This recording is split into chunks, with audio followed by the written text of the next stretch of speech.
Thank you guys for sticking around for the final part. This is part 4 of Tray Day, and I'm going to take a look at two more trays. Two more trays. We're going to give them a little bit more time taking a look at these because they're a bit special, a bit outside of my normal range of what I'm able to find and source. So yeah, let's go do this. Part 4 of Tray Day. So here is the last tray that I have, and I'm going to show you guys. And it is a 30-pound box they put on the shipping label. It's a monster tray. I'm not going to say it's small. It's not. But this is not the way I would have wanted to package a tray. I would have been moving around. Like, hopefully it wasn't moving around too much because it's kind of stable because the box is so big. I'll go see. I hope the tray is not damaged. The design was really interesting to me. It was very unusual, and I didn't quite know what kind of time period I was looking at. So I can't wait to take a look and see the maker. Yeah, let's go and take a look at this tray when I get to it. This is definitely not how I would personally wrap a tray. Trays have a lot of weak points.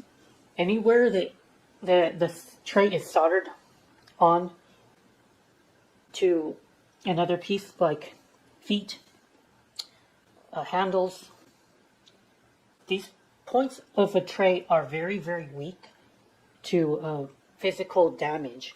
So if you don't wrap a tray and give it a lot of padding, and you know, I do expect that this tray will survive because there is a decent amount of padding with all these boxes that they use. They just cut up boxes and use that as packing material.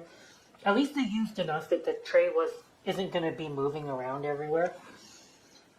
So I'll give them that much in their favor. But yeah, don't wrap a tray like this, guy. Let's go take a look at the tray. I think I found where it is. It looks like it made it. It has survived the trip.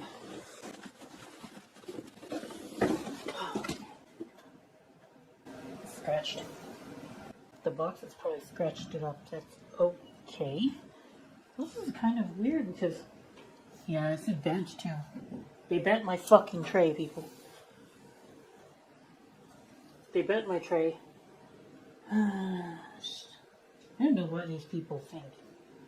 Why are some Goodwill such shit?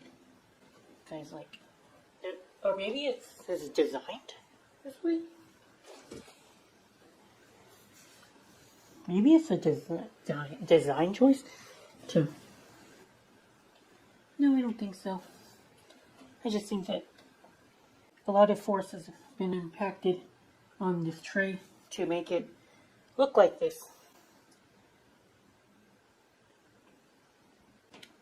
Okay, so anyway, we got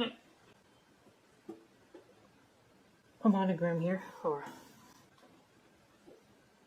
it's been personalized with a monogram.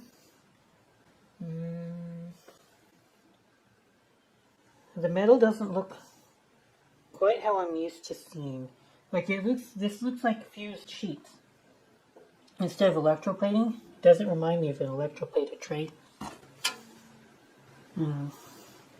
There's no maker. No maker whatsoever. So what kind of stylized tray am I looking at?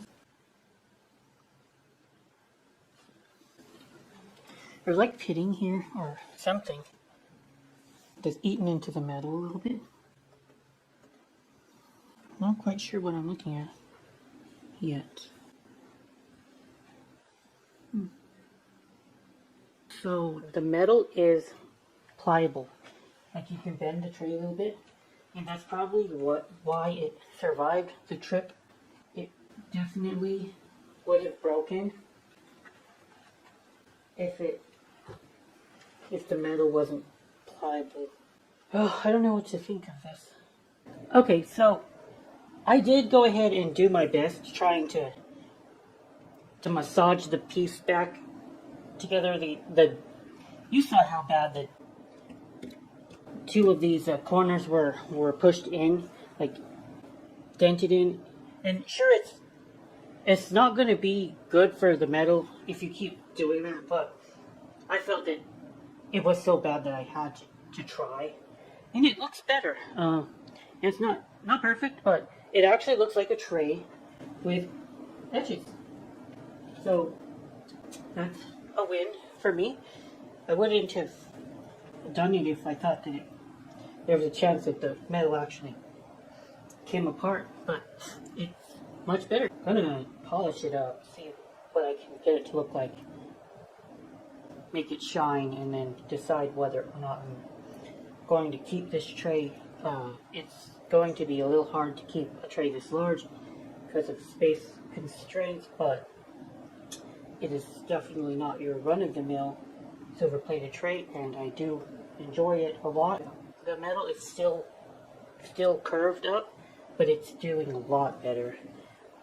When I showed you this, guys, the corner here was almost touching the table. And now there's at least half inch of clearance. Took me a bit of elbow grease, and while I'm doing that, I'm kind of like hunched over too. I pain and future back pain. Let's just put it that way. But I finally did it. Got this piece nice and polished up, and I also was able to do an alright job trying to get it to look a little bit more like a tray again. Kind of like massaging the metal back into place. It's still dented right here, but it does look a lot better. And I wasn't going to push my luck with this, because I do know that moving the metal like that is going to make it weaker in the long run. But it just looks so horrendous the way it came to me. And so this is just a bit of a compromise I could come up with for myself. And it is so stunning. Well, it really is. The Wilcox company really outdid themselves back in the day, just working with silver plate. They gave it their all with their designs and their craftsmanship. I would say if I had to come up with a pantheon of my favorite makers, Meriden Britannia has to be number one still. Wilcox is just a very, very close second place. In the metal, the silver plate, it looks okay. It does. It's got its issues. Like, this is an old tray. It's seen some use. I had been polishing it up for maybe an hour and a half today, and I've done about as much as I can. I can still go with it. Continue on the dark part right here, where you still got kind of this black streaking. You can eventually clean that up, but I'll just let it go for now. And here's another thing, guys. For a pro tip, never, ever, ever put stickers or any kind of adhesives on silver plate. You could easily take a tag and then just put it right here, wrap it around the handle or something. But never ever put a price sticker on it, because number one, it's going to be a bitch to take off. Your buyer is going to be very pissed, making them use something like ethyl alcohol or Goo Gone and scrubbing it away. And number two, you can pull the silver off if you don't know better and you just pull it off, because that happened to me one time with a quadruple plated piece. I put a little bit of, I thought, oh, well, the sticker doesn't seem to be very well on there. I'll just pull it off. Nope, I took some of the plating off, and I think it was a Reed and Barn piece, and I was pretty pissed.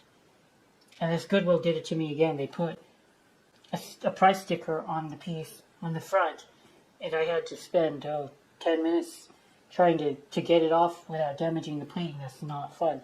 And you can probably still see residual marks.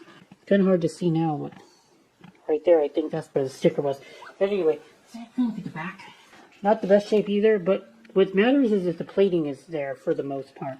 Plating is there for the most part. There is some pitting, there are some scratches, and some dents.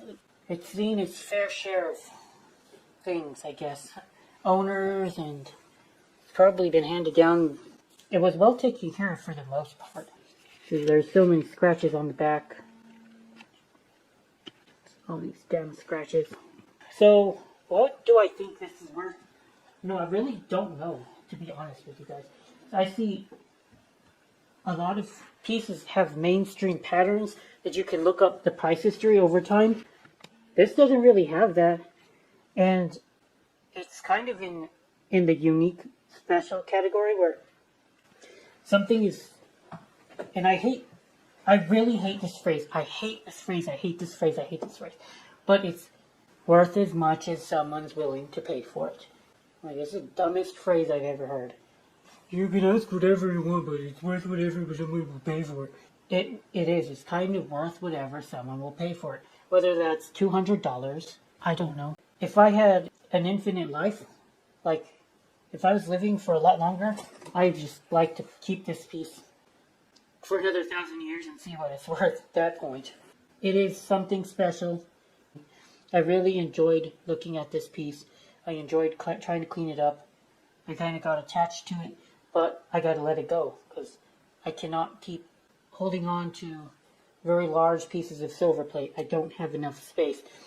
If I had a mansion, you damn better believe I would keep this piece. But unfortunately, I don't have a mansion. Yeah, I don't have free storage, so I'm going to put it online. Personalization is also gorgeous. It says CJR. There it is. This is a good visual of that.